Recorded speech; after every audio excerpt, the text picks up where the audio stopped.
بسم اللہ الرحمن الرحیم الحمد للہ رب العالمین والصلاة والسلام علی اشرف الانبیاء والمرسلین سیدنا ونبینا ومولانا محمد وعلی آلہ وصحبہ اجمعین اما بعد۔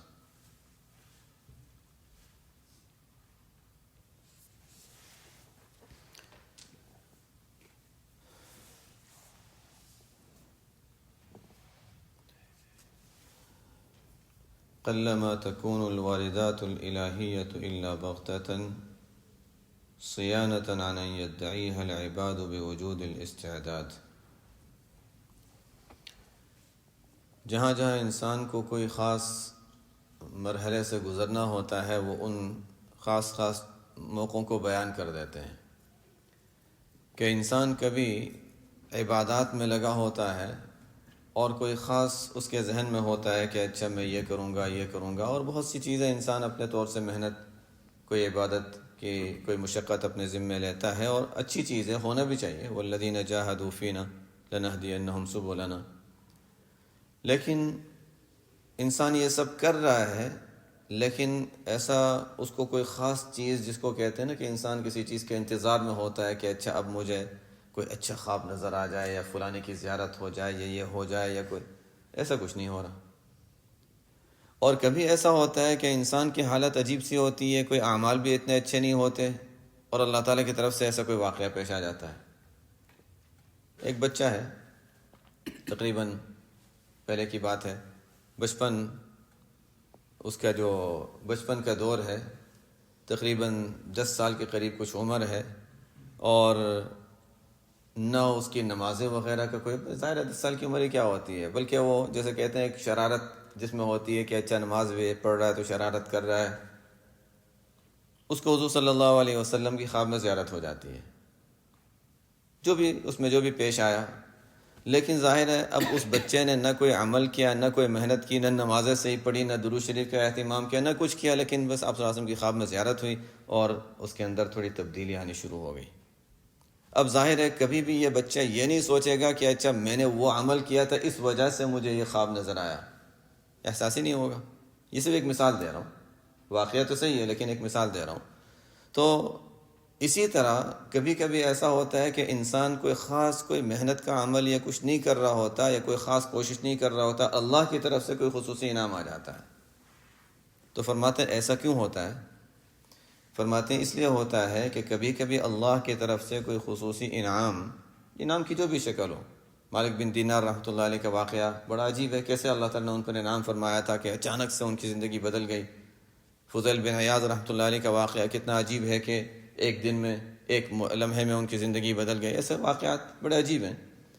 تو فرماتے ہیں کبھی کبھی اللہ کی طرف سے اللہ کی طرف سے کوئی خصوصی انعام آتا ہے اور اچانک آ جاتا ہے۔ انسان کی محنت، ظاہری محنت کا بھی اس میں کوئی دخل نہیں ہوتا۔ کیوں ایسا ہوتا ہے؟ فرماتے ہیں کہیں ایسا نہ ہو کہ انسان اپنی محنت اور اپنی کوشش کا نتیجہ سمجھنے لگ جائے، تو اس لیے جس وقت محنت کر رہا تھا اس وقت نہیں ملا، جب نہیں کر رہا تھا اس وقت ملا، تاکہ پتہ چلے صرف اللہ کے فضل سے ملا ہے، اپنی محنت اور اپنی کوشش کا اس میں کوئی دخل نہیں ہے۔ یہ بھی اللہ تعالیٰ کا عجیب نظام ہے۔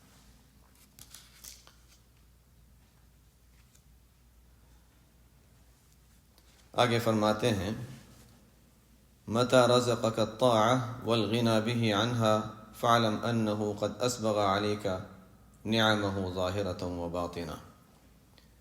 انسان اللہ تعالیٰ کی نعمتیں، ظاہر ہے نعمتوں کا طلبگار بھی ہوتا ہے، دعا بھی مانگتا ہے، جو نعمتیں ہیں اس پر شکر بھی ادا کرنا ہے اور مزید بھی انسان مانگتا ہے۔ فرماتے ہیں سب سے بڑی نعمت کیا ہے جو اللہ نے کسی کو دی ہو؟ اللہ تعالیٰ نے متى رزقك الطاعة، جب اللہ تعالیٰ نے اپنی اطاعت، فرما برداری کی توفیق عطا فرمائی ہے، اور اللہ کا شکر ہے کہ اللہ تعالیٰ کی جو عبادات اور جو اہم فرائض ہیں، جو عبادات کے اہم ہیں، ان کو انسان صحیح طور پر ادا کر لیتا ہے۔ یعنی اس میں کم از کم ظاہری اعتبار سے کوتاہی نہیں ہے کہ وہ احکام جو شریعت کے ہیں اس پر عمل کر لیتا ہے۔ اللہ نے اگر اس کی توفیق انسان کو دی ہے تو یہ سمجھنا چاہیے، اور مزید نوافل کے بھی کچھ توفیق دے دی ہے، تو فرماتے ہیں والغنی عنہا، مزید اعمال کی بھی اعمال صالحہ کی توفیق دی ہے، تو یہ سمجھنا چاہیے کہ اللہ تعالیٰ کا انعام ہے، اور اللہ تعالیٰ نے ظاہری باطنی تمام انعامات کامل طور پر دے دیے۔ اسبغ علیکم نعمہ ظاہرۃ و باطنہ، ظاہری باطنی سب نعمتیں دے دی، اس لیے کہ عبادات سے بڑھ کر اور اپنی بندگی سے بڑھ کر اور کیا ہو سکتا ہے۔ آگے فرماتے ہیں خیر ما تطلبه منہ ما هو طالبه منک، انسان جب دعا مانگے اللہ تعالیٰ سے تو کیا مانگے؟ فرماتے ہیں جب انسان اللہ تعالیٰ سے مانگے تو کیا مانگے؟ ٹھیک ہے، مانگنے کی بہت سی چیزیں ہوتی ہیں، انسان اپنی ضروریات مانگتا ہے، سب سے بہترین چیز مانگنے کی کیا ہے؟ فرماتے ہیں خیر ما تطلبه من، بہترین چیز جو بندہ انسان اللہ تعالیٰ سے مانگے وہ چیز ہے جس کا خود اللہ تعالیٰ ہم سے مطالبہ کر رہے ہیں۔ اللہ تعالیٰ فرما رہے ہیں یہ کرو، تو یا اللہ تو ہی توفیق دے دے اور مدد فرما دے۔ یا اللہ تعالیٰ چاہتے ہیں کہ ہم تلاوت کا اہتمام کریں، ہم نمازوں کا اہتمام کریں، ہم فرائض کا اہتمام کریں، تو سب سے بہترین چیز مانگنے کی اللہ تعالیٰ سے وہ ہے جو اللہ تعالیٰ خود ہم سے مانگ رہے ہیں کہ یہ کرو، اور اللہ تعالیٰ سے کہتے ہیں یا اللہ آپ ہی ہمیں توفیق دے دیں کہ ہم یہ کام کر لیں۔ گناہوں سے بچنا ہے تو اللہ تعالیٰ سے یہ توفیق مانگیں کہ یا اللہ گناہوں سے بچنے کی توفیق دے دے، اعمال صالحہ کی توفیق دے دے۔ بہترین مانگنے کی چیز یہ ہے۔ ہاں، یہ نہیں کہتے کہ اور چیزیں نہ مانگو، لیکن سب سے بہترین چیز مانگنے کی وہ ہے جو خود اللہ تعالیٰ ہم سے مانگ رہے اور مطالبہ کر رہے ہیں، تو اللہ تعالیٰ سے کہیں گے یا اللہ جو چیز آپ ہم سے مانگ رہے ہیں اس کے کرنے میں آپ ہی ہماری مدد فرما دیجئے۔ درود شریف کا ہمیں حکم دیا گیا صلو علیہ وسلم و تسلیما، کہ آپ صلی اللہ علیہ وسلم پر درود و سلام بھیجو، تو ہم کیا کہتے ہیں؟ یا اللہ ہم تو نہیں کر سکتے، اللہم صلی علی محمد وعلی آل محمد، اللہ آپ ہی درود بھیج دیجیے۔ تو اللہ تعالیٰ ہم سے ایک مطالبہ کر رہے ہیں، اللہ تعالیٰ سے کہیں اللہ آپ کر دیجئے، ہمارے اندر یہ قابلیت کہاں ہے، آپ ہی مدد فرما دیجئے۔ الحزن على فقدان الطاعة مع عدم النهوض إليها من علامات الاغترار۔ پیچھے یہ بات آئی تھی کہ انسان جب کوئی نیکی کا موقع ضائع کر دے تو اس پر انسان کو غم ہونا چاہیے۔ ایک موقع تھا، اللہ تعالیٰ نے اس کو موقع دیا تھا، لیکن اس نے اس موقع سے فائدہ نہیں اٹھایا، کوئی گناہ ہو گیا، اس پر غم ہو، ندامت ہو، تو یہ چیزیں ہونی چاہیے۔ لیکن فرماتے ہیں کہ اگر کوئی نیکی کا کام مثلاً گزشتہ ایام انسان کے پاس گزرے، گزشتہ سال انسان کے پاس گزرے، جس میں انسان نیک اعمال کر سکتا تھا نہیں کیا، اس پر اگر انسان کو غم ہوتا ہے تو اچھی چیز ہے، لیکن اس غم کے ساتھ عدم النہوض الیہا، اس غم کے ساتھ ساتھ غم تو ہے، افسوس بھی ہے، نہیں مجھے کرنا چاہیے تھا، لیکن اب بھی کوئی کوشش نہیں کر رہا ہے۔ اگر اس پر غم ہے لیکن اب بھی کوئی کوشش نہیں کر رہا ہے، کوئی محنت نہیں کر رہا ہے، تو فرماتے ہیں کہ یہ نفس کا دھوکہ ہے، یہ شخص دھوکے میں پڑا ہوا ہے۔ صرف اپنے آپ کو شیطان اس کو یہ کہہ رہا ہے ہاں دیکھو غم کا اظہار کر لو، غم کا اظہار کر لو، اس سے ہوگا کیا؟ صرف غم کا اظہار کرنے سے کام نہیں چلے گا۔ ہاں، غم کا اظہار کرنا اس وقت فائدہ مند ہے جب انسان کو افسوس ہو، اور پھر اب آئندہ کے لیے ابھی سے محنت شروع کر دے کہ اچھا اب میں نے یہ غلطی کی تھی، اب سے نہیں کرنی، آج سے اب شروع کر دیا۔ جب اب محنت شروع کر دی، کوئی نہ کوئی آگے بڑھنا شروع کر دیا، تو پھر سمجھیں گے ہاں یہ فائدہ مند ہے، یہ وہ غم ہے جو مطلوب ہے اور فائدہ مند ہے۔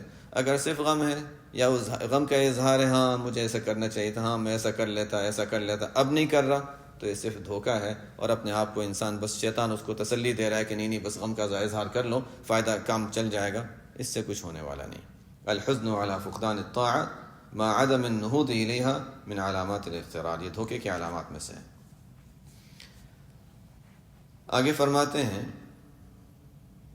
الرجاء ما قارنه عمل والا فهو امنیہ، ہمیں یہ تعلیم دی گئی ہے کہ الایمان بین الخوف والرجاء، ایمان میں دونوں حالتیں انسان کی ہونی چاہیے، خوف بھی ہو، اور خوف کی وجہ سے انسان بہت سی برائیوں سے بچ جاتا ہے، گناہوں سے بچ جاتا ہے کہ نہیں اللہ تعالیٰ کی نافرمانی کیسے کریں، اور ایک ضرورت ہے اس کی، اور اس کا حکم بھی ہے یخشونہ ولا یخشون احدا الا اللہ، اس کا بھی حکم ہے۔ اور ہمیں ایسا بھی نہیں کہ خوف اتنا زیادہ ہو، اتنا اس کا غلبہ ہو جائے کہ انسان اللہ کی رحمت سے نا امید ہونے لگے۔ امام غزالی کا انداز بھی بڑا عجیب ہے، احیاء العلوم میں جہاں پر وہ خوف کے بیان کو بیان کرتے ہیں تو ایسا بیان کرتے ہیں کہ انسان بس خوف ہی خوف میں چلا جاتا ہے، کیونکہ ان کی ایک دل کی کیفیت تھی نا۔ کہتے ہیں کہ یہ ایک حقیقت ہے کہ ہر صاحب کلام کا اس کے کلام میں ایک اثر ہوتا ہے، یہ ایک حقیقت ہے۔ امام غزالی نے جس وقت وہ کتاب لکھی تھی احیاء العلوم، اس وقت ان کی جو کیفیت تھی، جن حالات سے وہ گزرے تھے اور جو ان کی قلبی کیفیت تھی، ہر پڑھنے والا اگر وہ یکسوئی کے ساتھ اس کتاب کو پڑھے گا تو وہ واقعتاً اس کو محسوس کرے گا۔ اسی وجہ سے منع کرتے ہیں کہ تنہائی میں اس کو اکیلے میں بغیر کسی کے نگرانی کے نہ پڑھو، اس لیے کہ کبھی انسان بہت زیادہ اس میں منہمک ہو جاتا ہے، اور واقعی وہی حالت ہو جاتی ہے۔ امام غزالی کے ساتھ جو معاملہ پیش آیا تھا، انہوں نے تو برداشت کر لیا اس کو، بغیر کھائے پیے ایک زمانے تک گزارا کیا، جنگلوں میں رہے، انہوں نے گزارا کر لیا، وہ گزر گئے، لیکن ہر ایک کے اندر اتنی طاقت نہیں ہوتی۔ اسی وجہ سے بعض مشائخ نے دیکھا کہ اچھا یہ فلانے کی حالت کچھ عجیب سی معلوم ہوتی ہے، اور انہوں نے خود بتاتے ہیں کہ ہم ایک زمانے میں احیاء العلوم کا مطالعہ کرتے تھے اور فلاں بزرگ نے دیکھا تو سمجھ گئے کہ کچھ حالت کچھ عجیب سی ہے، ان سے کہا نہیں اس کا مطالعہ نہ کرو، کچھ اور مطالعہ کرو، بتائیں دوسری کتابیں بتائیں۔ تو اس کتاب کا اپنا ایک اثر ہے۔ امام غزالی رحمۃ اللہ علیہ بھی، میں اس لیے بتا رہا ہوں کہ کبھی اس کتاب کا پڑھنا ہو تو انسان کچھ نگرانی کے ساتھ پڑھے، اپنے طور سے بس ہی پڑھنا نہ شروع کر دے کہ ہو سکتا ہے کہ دل کی حالت کچھ عجیب سی ہونی شروع ہو جائے۔ تو کبھی وہ خوف کو بیان کرتے ہیں تو انتہائی خوف، انسان رحمت سے نا امید ہونے لگ جاتا ہے۔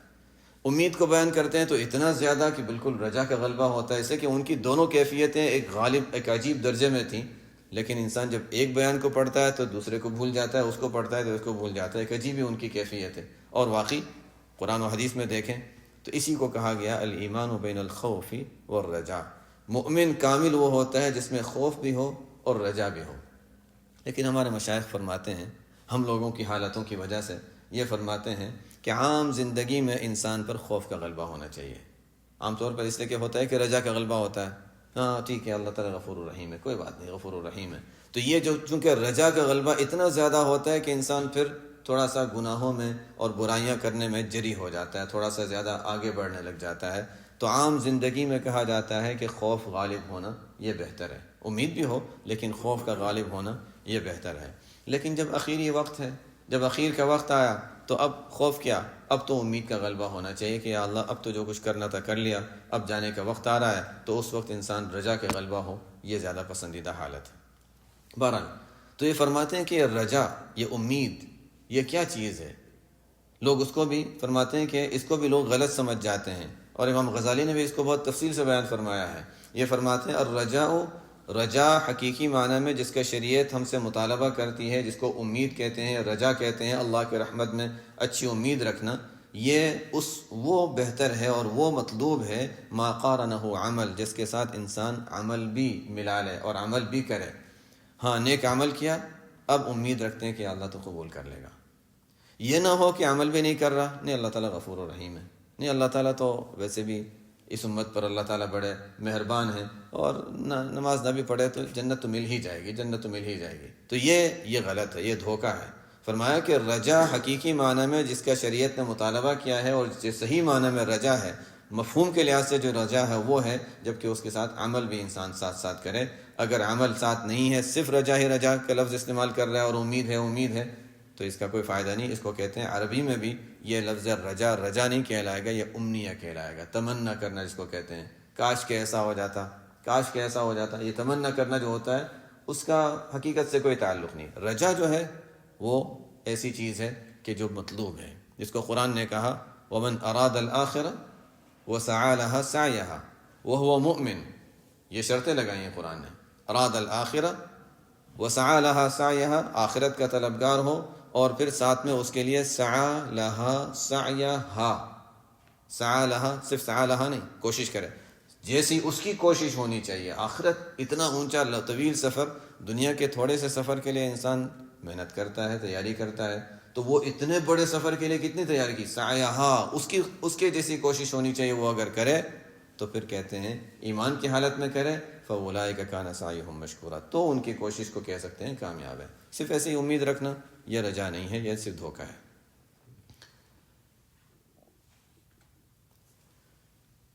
آگے فرماتے ہیں یہ بعض چیزیں ہو سکتا ہے کہ ہر ایک نہ سمجھ سکے، لیکن انشاءاللہ کوشش کرتے ہیں کہ واضح ہو جائیں۔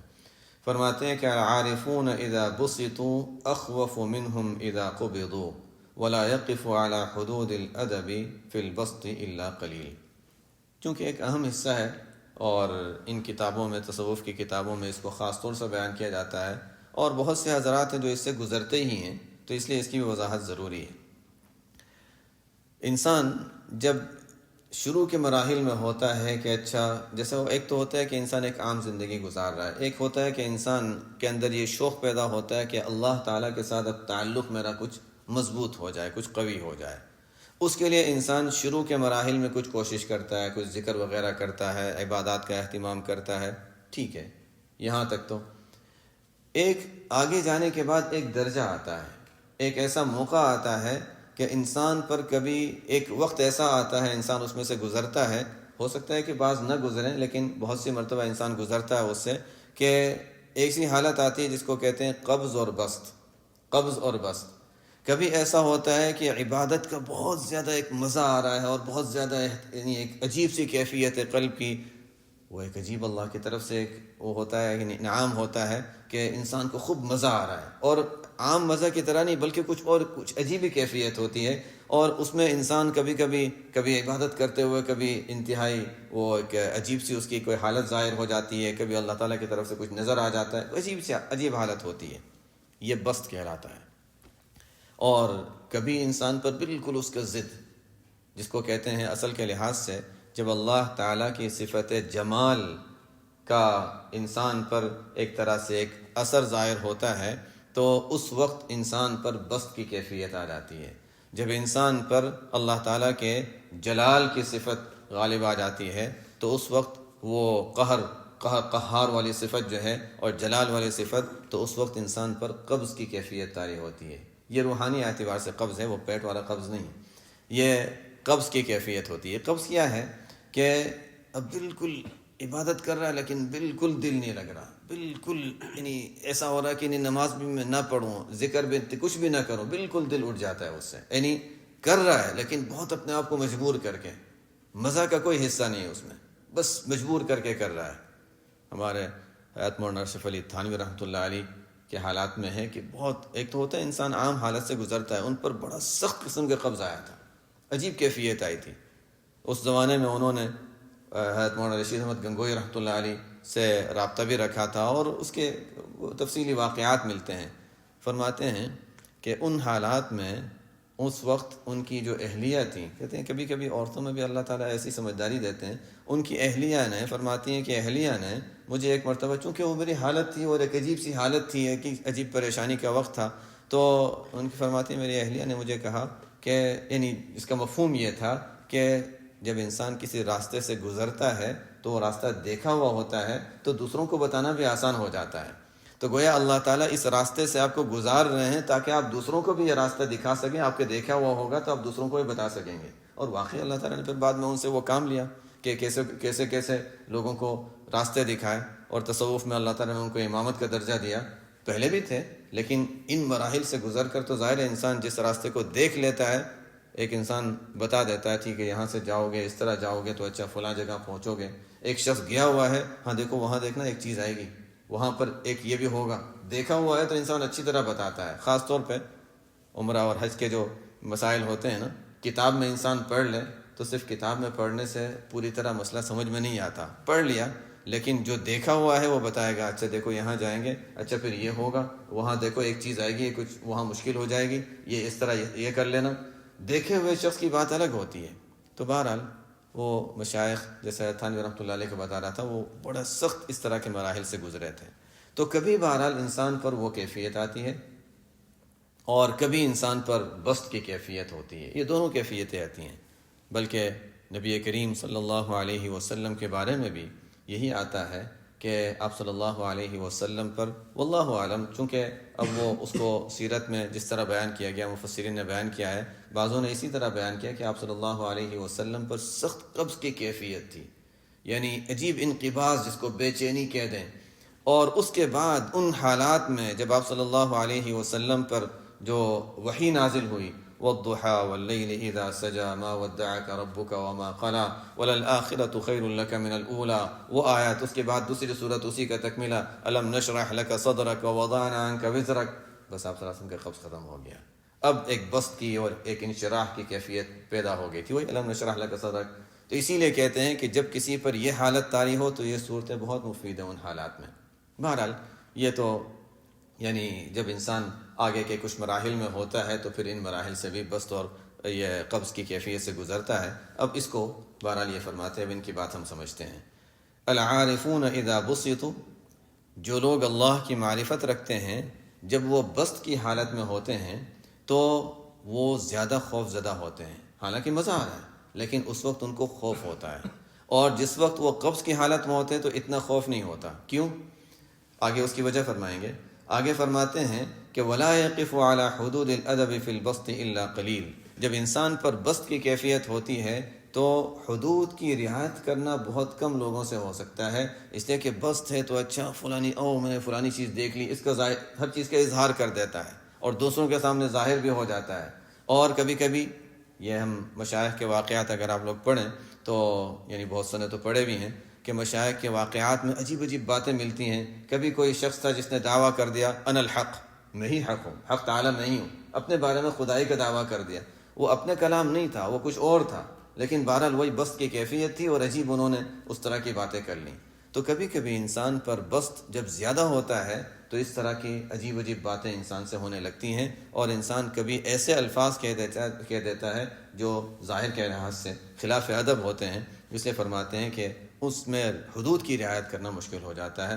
قبض کی حالت میں تو انسان پھر بھی کسی حد تک وہ کنٹرول میں رہتا ہے، بست میں جیسے اس کو ظاہر کے لحاظ سے سمجھیں کہ انسان جب تنگی میں ہوتا ہے تو اللہ تعالیٰ کو یاد کر لیتا ہے، جب وسعت زیادہ آتی ہے تو ہاں شروع میں تو اللہ تعالیٰ کا شکر ادا کرتے ہیں، ہاں ہم تنگی میں تھے، اب نعمتیں آ گئیں، لیکن 1 سال 2 سال کتنے سال جب زیادہ عرصہ انسان کے گزر جاتا ہے نعمتوں میں تو بھول بھی جاتا ہے کہ ہم کسی زمانے میں تنگی میں تھے۔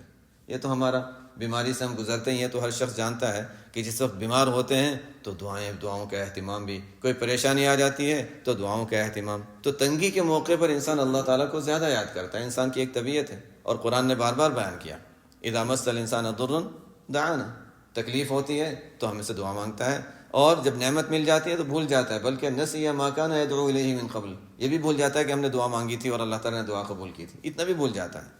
اور قرآن نے یہ سب چیزیں بتائی ہیں اسی لیے تاکہ ہم نہ کریں۔ ابھی اللہ نے جو نعمتیں دے رکھی ہیں کتنے ہیں جو کچھ کوئی عرصہ گزرا ہوگا کہ اس وقت ان کے لیے کچھ مشکلات بھی پیش آئی تھیں، کچھ تکلیفیں بھی تھیں، چاہے وہ مالی اعتبار سے یا صحت کے لحاظ سے یا کسی اعتبار سے، ان مراحل سے انسان گزر گیا، چاہے وہ کچھ وقت کے لیے آئی تھیں یا زیادہ وقت کے لیے، تو یعنی انسان اپنے اللہ کی جو نعمتیں ہیں اس کو یاد کرتا ہے۔ بہرحال یعنی تکلیف میں اللہ کو یاد کرنا، یاد رکھنا آسان ہوتا ہے۔ خود صحابہ رضی اللہ عنہ فرماتے ہیں، مشہور ہے ان کا کلام کہ ابتلینا بالضراء فصبرنا، جب ہمیں تکلیفوں کے ذریعے سے اللہ تعالیٰ نے ہماری آزمائش کی تو ہم نے اس کے مطابق اس کا جو تقاضا تھا صبر کا وہ ہم نے پورا کیا، اور صبر پر عمل کیا۔ صحابہ ظاہر ہے بڑے صبر سے گزرے ہیں، مشکلات سے گزرے ہیں، لیکن آگے اللہ تعالیٰ نے جب ہمیں خوش نعمتیں دیں تو پھر ہم پوری طرح جو اس وقت اللہ کی نعمت کا جو شکرانہ تھا اس کو صحیح طور پر ادا نہ کر سکے۔ اور یہ ایک یعنی وہ تو صحابہ کا اپنے بارے میں بتا رہے ہیں، اور ظاہر ہے اپنے مقام کے لحاظ سے بتا رہے ہیں، عام طور پر انسان کا یہ حال ہوتا ہے۔ تو یہ کہتے ہیں کہ بست میں انسان سوء ادب بے ادبی کر لیتا ہے، لیکن قبض میں تو اللہ تعالیٰ کی یعنی یاد رہتی ہے، اس لیے کہ پریشانی ہے تو اللہ تعالیٰ کی طرف دھیان بھی زیادہ رہتا ہے۔ آگے فرماتے ہیں البسط تأخذ النفس منه حظها بوجود الفرح والقبض لا حظ للنفس فيه، جب انسان پر بسط کی کیفیت ہوتی ہے، جب بسط کی کیفیت انسان پر ہوتی ہے تو اس میں انسان اپنے نفس کا مزہ بھی لے لیتا ہے، عبادت کر رہا ہے اس لیے کہ مزہ آ رہا ہے، تلاوت کر رہا ہے اس لیے کہ مزہ آ رہا ہے، تو حظ نفس بھی ہو گیا، اللہ کی رضا بھی مقصد ہے لیکن ساتھ ساتھ میں مزہ بھی مقصد ہوتا ہے۔ جب کسی کو دل میں کسی عبادت میں بہت زیادہ مزہ آتا ہے تو اب اس کو بہت دھیان دینا پڑے گا کہ میں صرف اللہ کی رضا کے لیے کروں، صرف نفس کے مزہ کے لیے نہ کروں۔ تو اس لیے فرماتے ہیں کہ جب بست ہوتا ہے تو کبھی کبھی نفس اپنا حصہ اور اپنا مزہ بھی اس میں لے لیتا ہے، لیکن قبض اس میں تو کوئی مزہ ہی نہیں ہے۔ انسان کہتا ہے کبھی، یہ ہم لوگوں کے عام طور پر یہ بہت سوں کو پیش آتی ہے کہ نماز پڑھتا ہوں لیکن دل نہیں چاہتا پڑھنے کا، تو اس وقت پڑھنا تو اور زیادہ ثواب ہے، اس لیے کہ اب دل نہ چاہنے کے باوجود صرف اللہ کی رضا کے لیے کر رہے ہیں۔ تلاوت کا دل نہیں چاہتا، وہ فلانے کو تو چونکہ وہ تلاوت اس کی یعنی اس کو مزہ آتا ہے پڑھنے میں تو وہ خوب پڑھتا ہے، مزہ کا اصل مزہ کی بات ہی نہیں ہے، اصل تو یہ ہے کہ کیوں کر رہے ہیں، اللہ کی رضا مقصد ہے تو پھر یہ نہیں دیکھو مزہ ہے یا نہیں ہے، اللہ کی رضا کے لیے کرنا ہے تو اتنے پارے پڑھنے ہی پڑھنے ہیں، اتنے نوافل پڑھنے ہیں وہ پڑھنے ہیں، اس لیے کہ مقصد اللہ تعالیٰ کی رضا ہے۔ متى فتح لك باب الفهم في المنع عاد المنع عین العطاء. انسان کبھی اللہ تعالیٰ سے کچھ مانگتا ہے کہ یا اللہ مجھے یہ چیز چاہیے، یہ تو جس کی بات کر رہے ہیں ویسے دینی اعتبار سے کہ یا اللہ میں تجھ سے فلانی چیز مانگ رہا ہوں یا فلانی توفیق مانگ رہا ہوں یا کوئی چلو ٹھیک ہے دنیاوی نعمت انسان مانگتا ہے، لیکن اس وقت اس کو وہ چیز نہیں ملتی. اب دو طرح کے لوگ ہیں، بعض تو ہوتے ہیں اچھا ہاں میں نے مانگا لیکن قبول نہیں ہوا، اور بعض ایسے ہوتے ہیں ہاں نہیں اس میں ضرور اللہ تعالیٰ کی کوئی حکمت اور مصلحت ہوگی کہ اللہ تعالیٰ نے مجھے نہیں دیا، واقعی مجھے نہیں ملنا چاہیے تھا، اللہ تعالیٰ نے نہیں دیا تو اس میں ضرور خیر ہے. تو یہ جو دوسری کیفیت ہے فرماتے ہیں یہ جو اللہ تعالیٰ نے نہیں دیا یہ نہ دینا بھی یہ عین دینا ہے. یہاں پر نہ دینا بھی یہ اللہ تعالیٰ کی طرف سے عطا اور انعام ہے، اس لیے کہ نہ دینے کی وجہ سے اللہ تعالیٰ کے ساتھ ایک تعلق بڑھا کہ یا اللہ تو نے مجھے نہیں دیا تو اس میں ضرور خیر ہوگی، اس لیے تو نے مجھے نہیں دیا. تو یہ نہ دینا اس لیے نہیں وہ نعمت دے دیتے، اس سے بڑی نعمت تو یہ ہے کہ اللہ تعالیٰ نے یہ سمجھداری دی اور یہ احساس دیا کہ ہاں اللہ تعالیٰ کا نہ دینا بھی اللہ تعالیٰ کی بڑی حکمتوں پر مبنی ہوتا ہے، اور اس سے بھی اللہ تعالیٰ کے تعلق میں اضافہ ہوا. جہاں جس چیز سے اللہ کے تعلق میں اضافہ ہو تو وہ تو اللہ تعالیٰ کی طرف سے عین آتا ہے، وہ کوئی وہی ممانعت اور رکاوٹ نہیں ہوتی بلکہ وہ تو عین اللہ کی طرف سے عطا ہوتی ہے. ان اردت ان يكون لك عز لا يفنى فلا تستعزن بعز يفنى. عزت تو انسان چاہتا ہے، من كان يريد العزة فللہ العزت جميعا، قرآن نے فرمایا من كان يريد العزة، جو شخص عزت چاہتا ہو. عزت سے مراد آخرت کی عزت، وہ تو ہر ایک کو چاہیے، اور اس کا چاہنا یہ فرض ہے انسان پر. ظاہر ہے آخرت کی عزت ہے، انسان آخرت میں عذاب سے بچ جائے اس کی کوشش کرنا تو ہر ایک کے ذمہ ہے. تو جو شخص عزت چاہتا ہو، کون سی، آخرت کی یا دنیا کی، تو فرماتے ہیں کہ ان اردت ان یکون لک عز لا یفنا. اگر انسان ہر انسان کے اندر اللہ تعالیٰ نے رکھا ہے کہ انسان اپنی توہین اور بے عزتی نہیں چاہتا، اور یہ تو فطرت ہے اور ہونا بھی چاہیے. تو اگر کوئی شخص دائمی عزت چاہتا ہے، عارضی نہیں، دائمی ہمیشہ کی عزت چاہتا ہے، تو فرماتے ہیں دیکھو ہمیشہ کی عزت اگر چاہتے ہو تو کبھی بھی ایسی چیز سے اپنی عزت بنانے کی کوشش نہ کرو جو ختم ہونے والی ہے. اس سے ایک واقعے سے شاید بات اور واضح ہو جائے. حضرت عمر رضی اللہ عنہ کا واقعہ مشہور ہے، جس وقت وہ مسجد اقصی کی طرف جا رہے تھے، فلسطین کی طرف جا رہے تھے، اور وہاں کے لوگوں نے یہ کہا تھا کہ جنگ کرنے کی ضرورت نہیں ہے، تمہارے امیر المؤمنین ہیں ان کو ہمارے پاس بھیج دو، ہم ان کی حالت دیکھیں گے. ہماری کتابوں میں علامات لکھی ہوئی ہیں کہ کون ہوگا خلیفہ جو آ کر فتح کرے گا، اگر ان علاماتوں کے موافق تمہارے امیر المؤمنین ہیں تو پھر جنگ کی بھی ضرورت نہیں، ہم تمہیں پورا تمہارے حوالے کر دیں گے، اور اگر وہ نہیں ہے تو پھر جنگ کریں گے ہم تمہارے ساتھ. حضرت عمر رضی اللہ تعالیٰ عنہ تشریف لے گئے. تو اس وقت کی جو واقعہ ہے کہ اس وقت جب قریب پہنچنے لگے تو وہاں کے لوگوں نے، کچھ مقربین نے یہ کہا کہ آپ ذرا لباس بھی اچھا پہن لیں، وہاں آپ جا رہے ہیں، کپڑے پھٹے کپڑے پیون لگے ہوئے ہیں، تو لوگ بڑے بڑے لوگ ہیں، وہ سوچیں گے کہ مسلمانوں کا اتنا بڑا شخص اور مسلمان ان کو اتنے کپڑے بھی نہیں دے کہ اچھے کپڑے پہن لیں. عام طور پہ تو ایسے ہی ہوتا ہے، سوچ ہوتی ہے. تو عمر رضی اللہ تعالیٰ عنہ سے یہ کہا گیا کہ لباس اچھا پہن لیں، سواری اچھی ہو، ذرا کم از کم وہاں جا رہے ہیں تو ٹھیک ہے آپ اپنے یہاں جیسے بھی رہیں، لیکن یہاں کے لوگ جو ہیں، ان کے پادری جو ہیں وہ بہت اچھے حال میں رہتے ہیں. تو وہ یہ سوچیں کہ مسلمانوں کا یہ اتنا بڑا حاکم اور خلیفہ اور اس حال میں رہتا ہے تو اچھا نہیں لگے گا.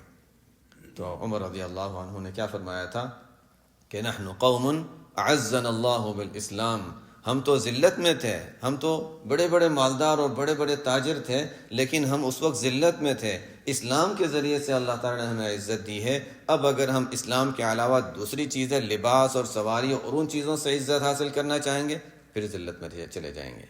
یہ بات تھی جو عمر رضی اللہ عنہ نے فرمائی تھی، اور وہی ہو رہا ہے کہ ہم عزت کس سے لے رہے ہیں؟ اسلام اور دین پر عمل کے ذریعے نہیں، بلکہ اچھا نہیں، ظاہری، ہمارا ظاہر بڑا اچھا ہونا چاہیے، ظاہر بہت اچھا ہونا چاہیے. عمر رضی اللہ عنہ نے فرمایا تھا اگر ان چیزوں سے عزت حاصل کرنے جاؤ گے تو پھر ذلت میں چلے جاؤ گے. یہی فرماتے ہیں ان اردت ان یکون لک عز لا یفنا، اگر یہ چاہتے ہو کہ دائمی عزت ملے جو ہمیشہ باقی رہنے والی ہے تو پھر ان چیزوں سے جو ختم ہونے والی ہیں ان کو کبھی عزت کا ذریعہ نہ سمجھنا، یہ عزت کا ذریعہ نہیں ہوتی ہیں. الطی الحقیقی ان تطوی مسافت الدنیا عنک حتی ترى الآخرة اقرب الیک منک. عجیب عجیب ان کی باتیں ہیں. ہمارے جنہوں نے واقعات پڑھے ہیں وہ جانتے ہیں طی الارض ایک چیز ہوتی ہے. طی الارض، طی الارض کیا ہوتا ہے؟ ایسے واقعات ہیں مشاہد کے بھی، بڑے عجیب عجیب واقعات ہیں کہ چلتے ہوئے جا رہے ہیں تو گویا زمین ان کے لیے لپیٹی جا رہی ہے. چلتے ہوئے جا رہے ہیں تو تھوڑی دیر میں یہاں سے، یعنی جہاں انسان کئی دنوں کی مسافت تھی وہ تھوڑی دیر میں پہنچ جاتے ہیں. ظہر کی نماز پڑھی مکہ مکرمہ میں، چلو عصر چل کے پیدل گئے اور عصر کی نماز مدینہ منورہ میں پڑھی، پھر دوبارہ مغرب کی نماز کے لیے مکہ مکرمہ آ گئے. کیسے ہو سکتا ہے؟ ممکن نہیں ہے. پیدل جانے والے شخص کے لیے ممکن ہی نہیں، گاڑی میں بھی مشکل ہوتا ہے، پیدل جانے والے شخص کے لیے ممکن نہیں. لیکن کرامات تو کرامات ہیں، طی الارض جس کو کہتے ہیں. ایسا ہوتا ہے، ایسے واقعات ہوئے ہیں. تو کئی واقعات ہیں. خیر کرامات تو عجیب چیزیں ہوتی ہیں. تو اس کو طی الارض کہا جاتا ہے، اور ظاہر ہے بہت بڑی کرامت ہے کسی کے ساتھ اس طرح ہو جائے. تو فرماتے ہیں کہ دیکھو ایسی چیزوں کو انسان بہت بڑا کمال سمجھتا ہے، اور ظاہر ہے ہر ایک کے ذہن میں ہوتا ہے کہ بہت بڑا کمال ہے اگر کسی کے ساتھ، اور کس کے ساتھ یہ واقعہ پیش آیا تھا اور کون تھے. ظاہر ہے ایک بڑا کمال سمجھا جاتا ہے. فرماتے ہیں کہ دیکھو اگر تم اس طرح کی کوئی کرامت چاہتے ہو تو حقیقی کرامت طی الارض کا مطلب ہوتا ہے زمین دور کی چیز انسان جلدی قریب وہاں پہنچ جائے. تو دیکھو اگر وہ طی الارض، اگر وہ والی کرامت چاہتے ہو تو فرماتے ہیں کہ حقیقی زمین کا لپیٹنا اور حقیقی طی وہ ہے کہ دنیا کو تم لپیٹ دو اور آخرت تمہارے لیے بالکل قریب ہو جائے. یہ ہے کمال کی چیز. کمال کی چیز یہ ہے کہ تم آخرت کو جو دور تمہیں نظر آ رہی ہے وہ قریب نظر آنے لگ جائے. یہ نہیں کہ تمہارے لیے یہاں بیٹھے بیٹھے تمہیں کوئی اور ملک تمہیں قریب نظر آنے لگے اور تم تھوڑی دیر میں پہنچ جاؤ. یہ کوئی بڑی چیز نہیں ہے. ٹھیک ہے یہ تو پلین سے بھی انسان کر سکتا ہے، گاڑی سے بھی انسان کر سکتا ہے، ظاہری اسباب بھی اس کے لیے اختیار کر سکتا ہے، تو وہ کوئی بڑی چیز نہیں ہے. فرماتے ہیں کہ طی اصل میں حقیقی جو پسندیدہ ہے وہ یہ ہے کہ آخرت جس کو انسان دور سمجھتا ہے وہ قریب نظر آنے لگ جائے. اتنا کہ انسان کے اپنے آپ سے زیادہ آخرت قریب آنے لگے. موت کو انسان اپنے بالکل قریب دیکھے اور آخرت کو قریب دیکھے. یہ حقیقی معنی میں طی ہے. یہی فرماتے ہیں الطی الحقیقی ان تطوی مسافت الدنیا عنک حتی تر الآخرت اقرب الیک من، آخرت اپنے سے اس سے بھی زیادہ قریب جتنا اپنے نفس کو انسان اپنے سے قریب دیکھ رہا ہے. آگے فرماتے ہیں العطاء من الخلق حرمان والمنع من اللہ تعالی احسان. انسان کی سوچ جو ہوتی ہے اس کو وہ درست کر رہے ہیں کہ دیکھو انسان کیا سوچتا ہے اور حقیقت کیا ہے.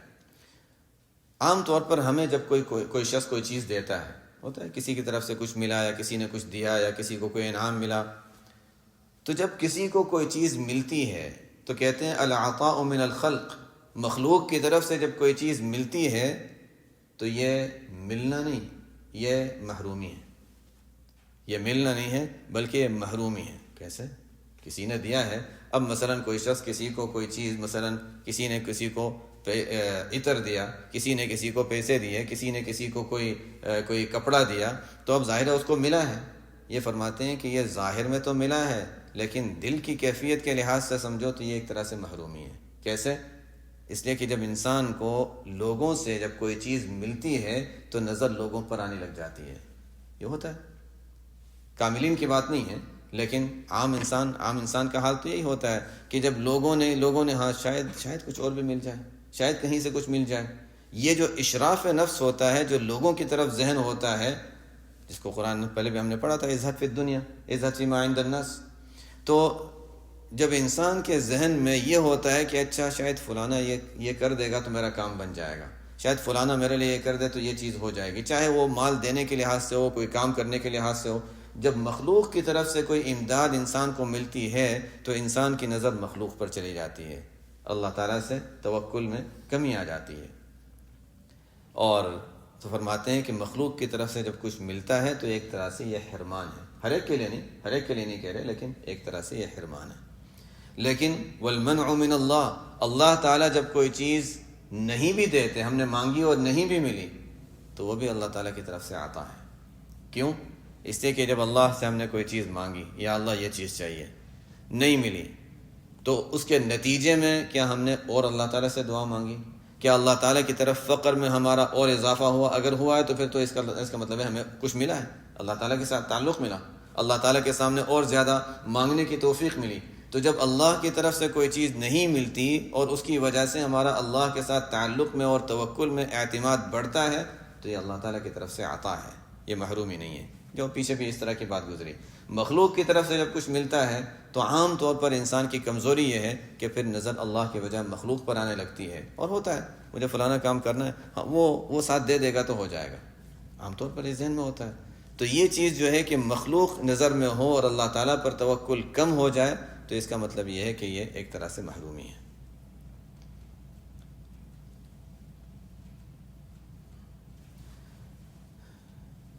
جل ربنا، بس یہ چند ہیں ایک ہی چیز سے متعلق، اس کو کر لیتے ہیں۔ جل ربنا ان يعامله العبد نقدا فيجازيه نسیئة۔ اللہ کی شان بہت اونچی ہے، اللہ تعالیٰ کی شان بہت اونچی ہے، وہ ایسا معاملہ کبھی نہیں کرتے کہ بندہ تو اللہ تعالیٰ کو کوئی عبادت جو کر رہا ہے وہ نقد دے رہا ہے اور اللہ تعالیٰ کہ نہیں میں بعد میں آخرت میں دوں گا۔ عام طور پر یہ سمجھا جاتا ہے کہ ہم جو کچھ دنیا میں کر رہے ہیں ہم دنیا میں کر رہے ہیں اور آخرت میں اس کا انعام ملے گا، اور ایسا ہی ظاہر ہے حقیقی انعام جو اللہ تعالیٰ نے آخرت میں رکھا ہے جنت کی شکل میں، وہ تو آخرت میں ہے۔ لیکن یہ فرماتے ہیں کہ ایسا نہیں ہے، اللہ تعالیٰ کا معاملہ بندے کے ساتھ ایسا نہیں ہے کہ ہم اس سے کہ ہم کسی کو روزانہ کچھ دے رہے ہیں کھلا رہے ہیں اور وہ کہے گا ہاں میں تمہیں 10 سال کے بعد دوں گا۔